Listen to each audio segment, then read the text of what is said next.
Saudara-saudari yang dikasihi Tuhan Yesus, silahkan nanti saudara-saudari melihat melalui media YouTube. Di situ ada sebuah tampilan yang bagus, nyanyian yang kira-kira begini syairnya. Apapun yang terjadi di dalam hidupku, ku tetap katakan Tuhan Yesus baik. Nyanyian ini ingin mengajak kita bahwa di dalam kehidupan kita sehari-hari ada banyak peristiwa kehidupan. Kadang kita berjumpa dengan pengalaman-pengalaman menyenangkan, keberhasilan, kesuksesan, kemenangan, atau peristiwa-peristiwa lain yang membuat kita berkata, "Puji Tuhan, aku berhasil."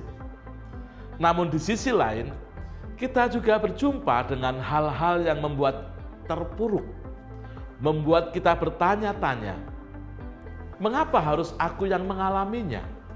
Membuat kita merenung kembali peristiwa-peristiwa itu dan terkadang membuat kita tidak percaya. Peristiwa buruk, kegagalan, atau peristiwa-peristiwa lain yang membuat kita terpukul terjadi di dalam kehidupan kita. Di saat kita mengalami peristiwa itu, apakah kita tetap mengatakan, "Yes, puji Tuhan"? Apakah kita masih mengatakan, "Tuhan Yesus baik"? Kehidupan kita sehari-hari berjumpa dengan banyak dinamika. Dan di dalam peristiwa-peristiwa itu, firman Tuhan pada hari ini mengingatkan kita. Injil Yohanes pasal 14 ayat yang ke-6 akan kita renungkan bersama-sama. Mari saudara-saudari kita membuka Alkitab kita, Injil Yohanes pasal 14 ayat yang ke-6. Kita akan baca bersama-sama. Kata Yesus kepadanya, "Akulah jalan dan kebenaran dan hidup. Tidak ada seorang pun yang datang kepada Bapa kalau tidak melalui Aku." Itu yang dikatakan oleh Tuhan Yesus. Akulah jalan dan kebenaran dan hidup. Tuhan Yesus menyebut dirinya sebagai jalan karena ia sudah menetapkan ada satu tujuan hidup yang jelas. Dalam Injil Yohanes 14 ayat yang pertama dan kedua dikatakan, "Janganlah gelisah hatimu, dalam rumah Bapa-Ku banyaklah tempat tinggal." Itulah tujuan kehidupan setiap orang yang mengikut Tuhan Yesus. Hidup kita punya tujuan. Apa pentingnya memiliki tujuan hidup yang jelas itu? Seorang bernama Viktor Frankl mengatakan, orang yang memiliki tujuan hidup menurut pengalamannya dari data-data yang berdasarkan pada penelitian-penelitian menyebutkan bahwa orang itu akan memiliki cara hidup yang positif. Orang yang memiliki tujuan hidup yang jelas dikatakan cenderung hidup dalam kebahagiaan. Orang yang memiliki tujuan hidup yang jelas, ia akan selalu melakukan tindakan-tindakan yang positif di dalam hidupnya, apapun yang terjadi di dalam dirinya. Ini berangkat dari pengalaman Viktor Frankl sendiri. Silahkan saudara-saudari nanti melihat di Google, ketik Viktor Frankl, logoterapi. Apakah itu? Ya, Viktor Frankl, ia seorang psikiater, seorang dokter. Pada masa itu, ketika Nazi berkuasa, ia ditangkap dan dimasukkan ke dalam penjara yang sangat kelam dan gelap. Ia mencatat beberapa kali dipindahkan ke kamp-kamp konsentrasi, salah satunya di Auschwitz. Dan di situ ia melihat bagaimana cara orang hidup. Ada orang yang kehilangan semangat. Ia tidak punya arah, tidak punya tujuan hidup. Dan orang-orang yang demikian akan melihat semua yang dialami sebagai sebuah musibah yang membuat dirinya terpuruk, membuat dirinya kehilangan semangat untuk hidup, dan bahkan orang-orang yang semacam itu bertindak fatalistik. Pada waktu itu diceritakan oleh Viktor Frankl, di sekitar penjara ada pagar dari kawat berduri yang dialiri dengan aliran listrik. Mereka yang tidak punya tujuan hidup berpikir fatalistik dan menabrakkan dirinya ke pagar beraliran listrik itu dan mati dengan cara yang mengenaskan. Berbeda dengan orang yang punya tujuan hidup. Mereka yang memiliki tujuan hidup akan senantiasa memperjuangkan dirinya untuk melakukan yang terbaik. Ada penindasan, ada pencideraan, ada perampasan terhadap hak-hak hidup, ada tindakan-tindakan kasar dan jahat yang ditimpakan kepadanya. Namun karena mereka memiliki tujuan hidup, maka mereka tetap punya semangat untuk memperjuangkan yang terbaik. Aneka propaganda yang melawan tindakan-tindakan kemanusiaan yang dialami oleh Frankl dan orang-orang lain. Bagi orang-orang yang punya tujuan hidup, mereka punya keyakinan, hidup saya tetap bermakna. Ada kebermaknaan di tengah-tengah situasi itu, dan pemaknaan terhadap hal itu. Pemaknaan bahwa saya masih memiliki hidup yang bermakna di tengah-tengah situasi yang seperti ini, membuat mereka memiliki optimisme, memiliki keyakinan bahwa hidup harus diperjuangkan apapun yang terjadi. Mereka memiliki keyakinan untuk mengatakan ya terhadap kehidupan.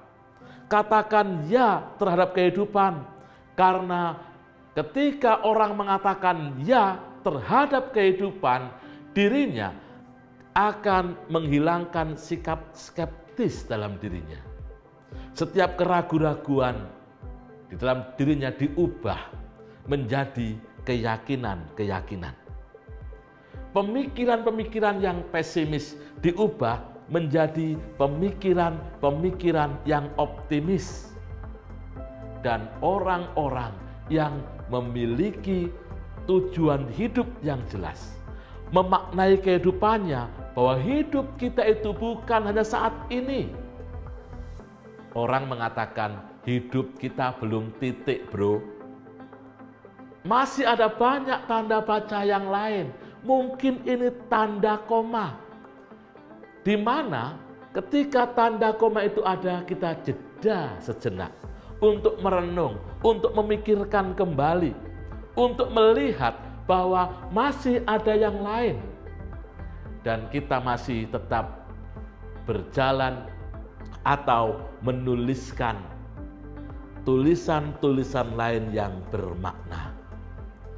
Kita memberikan makna hidup terhadap segala sesuatu yang terjadi atas kehidupan ini. Itu yang dialami oleh Viktor Frankl, dan pada akhirnya dari ceritanya Viktor Frankl berhasil lepas dari kamp konsentrasi di Auschwitz. Ketika Nazi dikalahkan, ia menjadi orang yang merdeka. Ketika menjadi orang yang merdeka, ia tetap memaknai kehidupannya. Nah, biasanya dalam hidup ini, ketika ada orang itu berkemenangan, menang, dari terbelenggu menjadi bebas, ada euforia. Dan euforia itu terkadang membuat orang lupa diri, melakukan tindakan-tindakan yang tidak terkontrol. Itu euforia. Kalah ngamuk, terpuruk, kalau menang euforia, mabuk gitu ya. Maka ada orang mengatakan kalah ngamuk, menang mabuk gitu ya. Sama-sama hidupnya tidak terkontrol. Viktor Frankl dalam pengalamannya selepas dari kamp konsentrasi Auschwitz, beliau tetap memaknai kehidupannya dan mengatakan bahwa hidupnya harus bermakna dengan hadir bagi yang lain, dengan menolong yang lain. Itulah kebermaknaan hidup. Dalam segala sesuatu, orang akan hadir bagi yang lain, tidak memikirkan dirinya sendiri. Ya, dalam hidup ini ya kadang-kadang dijumpai sesama orang yang susah, sesama orang yang sulit justru saling menjatuhkan, bukan bertolong-tolongan. Itu juga terjadi di kamp konsentrasi Auschwitz, cerita Frankl itu. Sama-sama sulit, sama-sama tertindas, namun yang terjadi saling menindas, saling menyulitkan. Kalau ada orang lain yang berhasil, iri, marah. Sementara kalau ada yang terpuruk, orang bergembira. Itu hidup yang tidak bermakna. Ketika Frankl lepas dari kamp konsentrasi di Auschwitz, ia hadir bagi banyak orang, ia menuliskan refleksi-refleksinya, dan ia menemukan cara bagaimana menolong banyak orang yang terpuruk. Supaya mereka juga menemukan hidup di dalam segala sesuatu yang dihadapinya. Dalam ceritanya, suatu kali ada seorang profesor yang mengalami kecelakaan dan harus diamputasi. Kakinya diamputasi dan ia kehilangan satu kaki. Profesor itu datang kepada Viktor Frankl dengan keluhan-keluhan, dengan kemarahan-kemarahannya, dengan segala kepedihan dalam hatinya dan mengatakan, saya sudah tidak punya masa depan lagi. Frankl mengajak orang itu untuk merenung. Mari kita merenung dan bertanya dalam diri, apakah engkau seorang pelari? Kalau engkau seorang atlet, seorang pelari, maka dalam situasi disabilitasmu itu engkau akan sangat terpuruk. Namun engkau bukan seorang pelari. Coba temukan makna di balik itu. Engkau masih bermakna dalam keberadaanmu karena engkau masih bisa berpikir, masih bisa melakukan kajian-kajian keilmuan yang mulia untuk banyak orang. Itu menemukan makna di balik penderitaan. Dan hal itu akan terjadi kalau ada cinta, ada kasih. Kita memberikan makna pada hidup karena di sana ada cinta kasih. Dan untuk kita orang yang percaya pada Tuhan Yesus, kita mendapatkan sebuah pengajaran, sebuah penghiburan, sebuah janji Allah yang luar biasa. Ketika Tuhan Yesus mengatakan, akulah jalan dan kebenaran dan hidup, tidak ada seorang pun yang datang kepada Bapa kalau tidak melalui aku. Tuhan Yesus ingin mengatakan pada kita, tujuan kita jelas, yaitu Bapa. Dia punya rumah Bapa. Dalam ayat yang pertama, di rumah Bapakku banyaklah tempat tinggal. Nah, seringkali nats ini dikaitkan dengan kematian, bacaan untuk kematian, itu terlalu sempit. Mari kita perluas. Ketika Tuhan Yesus mengatakan dalam rumah Bapa-Ku banyaklah tempat, itu tujuan dari kehidupan kita. Bahwa nantinya kita semua akan berjumpa dengan kematian sebagai sebuah keniscayaan, itu ya, itu benar. Namun bukan berarti pernyataan Tuhan Yesus dalam rumah Bapa-Ku banyaklah tempat tinggal itu menuju ke sana setelah kematian. Lebih dari itu, saudara-saudari. Dalam rumah Bapa-Ku banyaklah tempat tinggal, ingin mengajak kita melihat bahwa di dalam Bapa ada pengharapan, ada kehidupan. Digambarkan dengan rumah. Rumah sebagai sebuah keadaan di mana ada damai sejahtera, ada kehidupan yang benar-benar hidup di situ. Banyaklah tempat tinggal. Tujuan kita jelas. Tujuan kita yang jelas itu membuat kita punya keyakinan. Membuat kita tidak lagi ragu-ragu menatap, menjalani kehidupan ini. Hidup kita punya tujuan, dan karena itu hidup kita diarahkan kepada tujuan itu, dan kita bersyukur karena Tuhan Yesus menuntun kita menuju tujuan itu. Ia adalah jalan dan kebenaran dan hidup.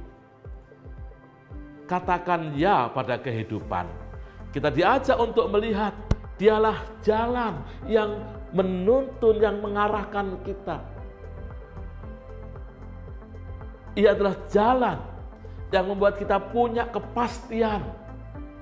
Ia adalah kebenaran, di mana oleh anugerah Allah ada pembenaran atas kehidupan orang-orang yang percaya kepadanya, dan Ia memberikan hidup. Saudara yang dikasihi Tuhan Yesus, katakan ya pada kehidupan. Seperti pengalaman dari saudara kita Viktor Frankl, dan juga penegasan yang diberikan oleh Tuhan Yesus pada kita, membuat kita meyakini bahwa hidup kita begitu bermakna. Pengalaman-pengalaman hidup hari demi hari yang kita alami kaya dengan makna. Hidup ini menawarkan banyak kemungkinan-kemungkinan yang bersumber dari Allah. Maka katakan ya pada kehidupan. Suatu kali ada seorang muda yang menceritakan pengalamannya kepada saya. Pemuda ini mengatakan begini, Pak Pendeta, beberapa hari yang lalu saya berniat untuk mengakhiri hidup saya. Saya sudah merasa lelah, saya bingung. Saya merasa hidup saya tidak bermakna lagi, tidak berguna lagi. Saya bersyukur mentor saya mengirim ayat ini. Akulah jalan dan kebenaran dan hidup. Dan ketika saya membaca ayat itu, saya bersyukur kepada Tuhan. Saya menangis, saya bersujud kepada Tuhan dan mengatakan, terima kasih Tuhan. Terima kasih. Karena Tuhan ingatkan saya. Tuhan memberikan kepada saya peneguhan yang luar biasa melalui mentor saya. Terima kasih Tuhan. Hidup ini adalah milik Tuhan. Saya tidak layak kalau saya mengakhiri hidup saya. Hidup ini milik Tuhan. Maka saya harus hidup untuk Tuhan. Itulah pengalaman seorang muda yang menemukan peneguhan dari Allah dari bacaan kita hari ini. Akulah jalan dan kebenaran dan hidup. Tidak ada jalan lain untuk menuju kepada Bapa, kepada tujuan itu. Sekarang kita dipanggil untuk mensyukuri hidup. Katakan ya pada kehidupan, apapun yang terjadi. Sebab Tuhan Yesus baik. Ia menuntun mengarahkan kita ke tujuan yang sempurna, yaitu Bapa. Tuhan memberkati. Amin.